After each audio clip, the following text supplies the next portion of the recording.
Back in the studio after last time, they spoke about the Golden Pen magazine. Today we're talking about social media. Welcome back to Hayley, and thank you very much for coming back, to Andrew as well. Thanks, Fred. It's lovely to be here. What are we talking about today, Hayley? Well, we're talking about social media, and we're going to look at the good, the bad and the ugly. Is there any good? Oh, absolutely. If you don't know that there's any good, Fred, then you obviously haven't been out there talking to people. Well, no, because I'm too busy being on social media to go out there and meet real people.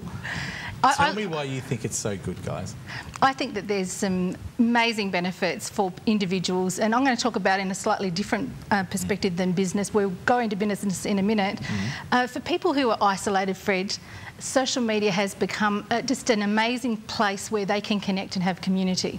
So if you are off working on a mine site, for example, you can connect with your friends and your family members via sites like Facebook or Twitter. So it's opened up this ability to have communication no matter your destination.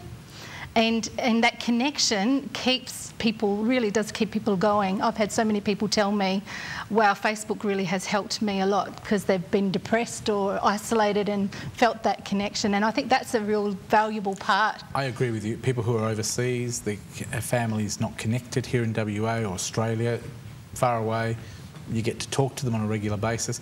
But is there a bad side to this? Maybe, Andrew, are you our cons or pro? I'm definitely pro for social media. I think that there would always be some cons in anything that you do, and there can be situations where people can be, say, bullied online or through Facebook or Twitter. But on the whole, I really believe that it is an amazing tool to get people new ideas, new streams of thinking, get people exposed to things that they wouldn't normally be exposed to in their little private groups, their little private worlds that they stick in. If I threw at you a situation where I think Twitter and I think Facebook, this is my personal opinion, I think they're great for communication. Okay? My problem is that I feel that in some cases, what's reported on Twitter or Facebook becomes public knowledge, and someone puts a comment on someone's Twitter account, all of a sudden it blows out to the community, goes out into the papers. It can destroy someone's reputation, it can destroy someone's life, their relationship, and it's happening more and more. And I mean, I'm sure you guys have seen the situation, and it's not a generic thing that happens a lot, but it's starting to happen more often. What do you say to that? I think there's definite dangers with any kind of social media, and you know, once again, it's like in any kind of relationship in the community, the responsibilities with the people communicating what they will communicate. So in schools, it's particularly difficult at the moment because kids are just wanting to talk non-stop. But you know, in other areas, like with business, for example, I have an empowered entrepreneurs group that I have online. It's a closed small group. They've got about 20 people in there, and we've found it an incredible platform to share ideas, to find the best strategies, to get the latest information, and to have that sharing community and supportive and even emotionally supportive. I found that incredibly valuable to me and to those that are in the group. A lot of people in business have said to me it's a fantastic tool to get their businesses and products out there and services.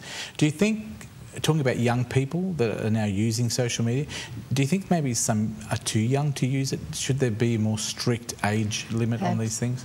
Absolutely. Should it be maybe 45? Oh, I just slip in there. Well, you're lucky. You might not have many friends, but... Might not. Oh, look, if you don't mind, Andrew, just this is very dear to me. I have a 13-year-old and a 14-year-old, 11 and 9. Certainly, I see in the 13 and 14-year-olds that they use Facebook in ways that just make me cringe, and I feel, you know...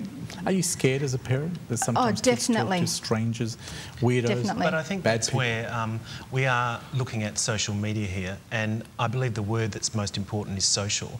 If it was in a social setting, in, say, a party or in street neighbours, it would be socially acceptable certain things to do and certain things not to do, and that would be enforced by the parents or the adults. And I think online, that's where we have to start doing that as well. We have to show people what's acceptable, what's not. Yes. Do you think there's more people now isolating themselves in the bedroom with the actual computer, and maybe they need to get out as well? There needs to be a balance. That's probably what I mean. Definitely. Yeah, absolutely. I think that there is a risk with online that we become something that we're not. That we, you can create anything you want. Because there's online. a lot of cowards on there, isn't there? I call them cowards. People that will hide behind a Twitter account or a Facebook page, go and call someone fat or ugly or anything they want to call them. And once it goes out there into that public domain, it's very hard to take those comments back. And sometimes mud sticks. Yes. There's an element of that as well. Do you not think? I think there is an element of that, but I think there's always been an element of that in any sort of media outlet. And this is just another one that we now have to manage. So do you guys think the pros are more than the cons? Oh, absolutely. Definitely. Absolutely. Could you live without your Twitter and your social pages and social book? I can't remember Facebook? life before it. No, or Andrew occasionally, he's probably killed his account probably 3 times since I've met him. He just gets fed up with the things that go on. Personally, for me, I feel such connection with the people that are in my world, and it keeps growing all the time. I wouldn't give it up for anything, Fred, but that's the kind of person I am. I love connecting. It's amazing. It's an amazing topic because it polarises people. You're either for it or against it. I'm one of these people that still doesn't use Twitter or Facebook, but I do see the benefits of it. But it's not for me because I'm very concerned about the privacy side of it. It's a form of communication that is definitely not going to go away. No. Not quickly either. No. Not with you people promoting it so much. Thank you very much. Look, I know we've run out of time. Sonia's going to kill me because I've got to go on social media in a minute. Thank you very much for coming in, guys. We'll get you back because I reckon we need to do a little mini bitchin' on the couch about this topic, and I think it'll be an interesting one as well. Absolutely. Thank you for coming in. Love to do that.